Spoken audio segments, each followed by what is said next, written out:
दोस्तों, मैं हूं दिनेश की ओरा। न्यूमरोलॉजिकल प्रेडिक्शंस में आपका बहुत बहुत स्वागत है।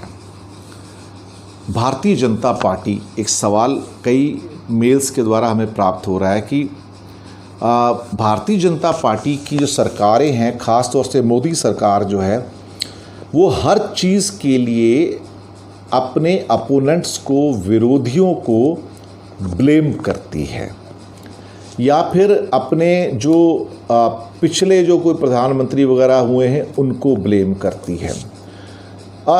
सरकार जो अभी की है 6 साल से मोदी सरकार, वो एक के बाद एक ब्लंडर करती है, लेकिन उसका जिम्मेदारी नहीं लेती और वो कहती कि जो भी गलतियां हम भोग रहे हैं ये पिछली सरकारों की वजह से हैं। इसको अंग्रेज़ी में एक शब्द आता है जिसको कहते हैं व्हाटअबाउटरी। व्हाटअबाउटरी का एक ही मतलब होता है कि अपने हर ब्लंडर का जो ब्लेम है वो अपने अपोनेंट पे डाल दो, और अपना हर जो क्या कहते हैं कि जो भी ब्लंडर होगा उसका जो दोष है अपने प्रीडिसेसर्स के ऊपर डाल दो, यानी कि आपसे पहले जो प्रधानमंत्री रहे हैं, नेहरू, राजीव, इंदिरा, उनके ऊपर डाल दो। ये उनकी वजह से हो रहा है। जैसे कल भी एक हुआ था और आज एक रिपोर्टिंग भी की थी मैंने कि पड़ोसियों के साथ हमारे संबंध खराब हैं, हिंदुस्तान के सारे पड़ोसियों से संबंध खराब है हमारे देशों के साथ। तो उसके लिए आज कल भाजपा सरकार ने मनमोहन सिंह को दोषी ठहराया कि मनमोहन सिंह उसके लिए दोषी हैं कि उनकी वजह से उनके टाइम में हमारे पड़ोसियों से संबंध खराब हो गए थे।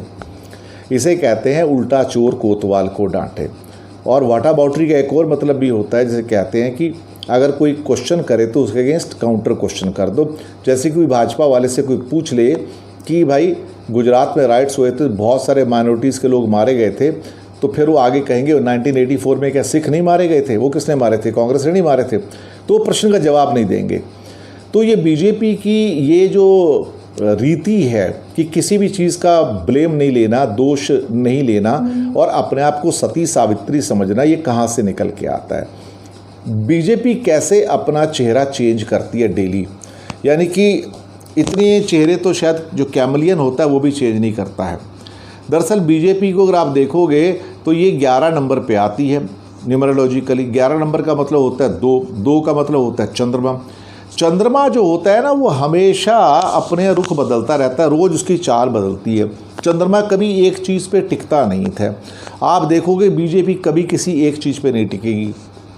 प्रधानमंत्री जी बिहार के इलेक्शन में गए थे पहले जब लोकसभा में, तो उनको कभी कहते हैं 50,000 करोड़ का पैकेज चाहिए, 60 का चाहिए, 70 का चाहिए, 1 लाख करोड़ चाहिए। मैं तुमको चलो 1.25 लाख करोड़ देता हूँ। उनसे पूछो आज तक 20,000 करोड़ भी मिला क्या? तो वो जो बोलते हैं वो करते नहीं, जो करते हैं वो बोलते नहीं हैं। तो ये बीजेपी की एक तरह से कहा जाए तो कैरेक्टर है कि वो चंद्रमा की तरह है। वो कभी भी अपनी रोज़ अपना एक स्टैंड चेंज कर देगा। आज कहेंगे, कल कहेंगे नहीं तो मैंने तो ऐसा कहा ही नहीं था, आपने उसका मतलब गलत लगाया, आप समझ नहीं पाए, आपका इंटरप्रिटेशन गलत है। तो वो आपके अंदर गलती ढूंढेगी बीजेपी कि आपको समझ नहीं आया। ये मतलब इसे कहते हैं ओवर स्मार्टनेस, जिसे व्हाटअबाउटरी कहते हैं। दूसरा होता क्या है कि चांद के ऊपर दाग हैं, लेकिन चांद अपने आप को सबसे खूबसूरत मानता है और अपने आप को बोलता है कि मेरे ऊपर तो कोई दाग है नहीं।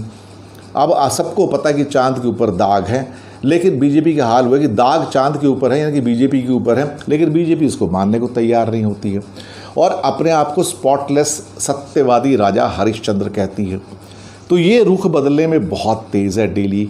तो इसका जो चेंजिंग कैरेक्टर है वही इसका डाउनफॉल का बाद में कभी जाके कारण बनेगा। लेकिन तब तक वो अपना भी नुकसान कर चुके होंगे, तब तक वो इस देश भारत का भी नुकसान कर चुके होंगे, क्योंकि पिछले 6 सालों में जो इन लोगों ने सच नहीं कहा है, हर जगह झूठ कहा है, उसका ब्लेम वो दूसरों के ऊपर डालते हैं। खुद ब्लंडर करते हैं, खुद शासन चलाना नहीं आता है, ब्लेम दूसरों पे करते हैं। दरअसल सरकार चलाना भी सबके बस की बात तो है नहीं है, और बीजेपी की बस की तो बिल्कुल बात नहीं। अटल बिहारी जी थे तो वो तो चलो अलग बात है, वो बहुत समझदार थे आदमी। उनको पता था कि राज सरकार, राज शासन कैसे चलाना है। इस सरकार को तो कुछ पता ही नहीं है। ये सिर्फ हवा के अंदर जुमलेबाजी और बातें यही चलती हैं यहाँ पे, पहले भी यही थी। तो ये चंद्रमा है और वैसे भी राहु का साल है 4 नंबर का। 4 और 2 का कॉम्बिनेशन होता है कि चंद्रमा को लगता है ग्रहण मतलब उल्टी सीधी हरकतें करेगा, कभी कोई एक गलती करने के बाद मानेगा नहीं। ये चंद्रमा से प्रभावित पार्टियों का हाल होता है और बीजेपी वही है। तो बीजेपी बदलेगी ना, बीजेपी बिल्कुल नहीं बदलेगी, जैसी है वैसी रहेगी, रोज़ अपना स्टैंड बदलेगी, कभी किसी चीज़ पे स्थिर नहीं रहेगी।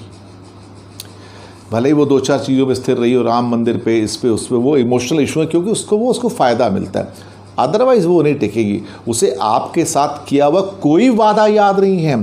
चाहे उसने कहा था कि पेट्रोल के दाम में कम करके 40 रुपये ले आऊँगा, पता लग रहा है 90 रुपये कर दिए। आप सोचिए जो करते हैं। उन्होंने कहा था कि बैंक के इंटरेस्ट रेट बढ़ा देंगे, आम आदमी को फ़ायदा होगा, बल्कि कम कर दिए। उन्होंने ये भी कहा था कि हम रुपये का जो रेट है डॉलर के प्रति वो 60 रुपये से घटा के 40 रुपये कर देंगे, पता लग रहा है वो 80 रुपये बस 75 रुपये के आसपास 80 रुपये पे चल रहा है इस टाइम। तो इन पे यकीन नहीं करना कभी भी, ये यकीन के काबिल नहीं है। ये यही भाजपा का कैरेक्टर है, चंद्रमा का कैरेक्टर, अपने आप को स्पॉटलेस बोलने वाले, लेकिन नज़दीक जाके देखो तो पूरा का पूरा चंद्रमा स्पॉट से भरा है, बीजेपी स्पॉट से भरी हुई है। दोष मुक्त नहीं है, दोष युक्त है। फीडबैक भेजिएगा, ईमेल भेजते रहिएगा, बताते रहिएगा क्या चाहिए आपको, हम प्रस्तुत करते रहेंगे आपके लिए। सब्सक्राइब करना मत भूलिएगा। धन्यवाद आपका।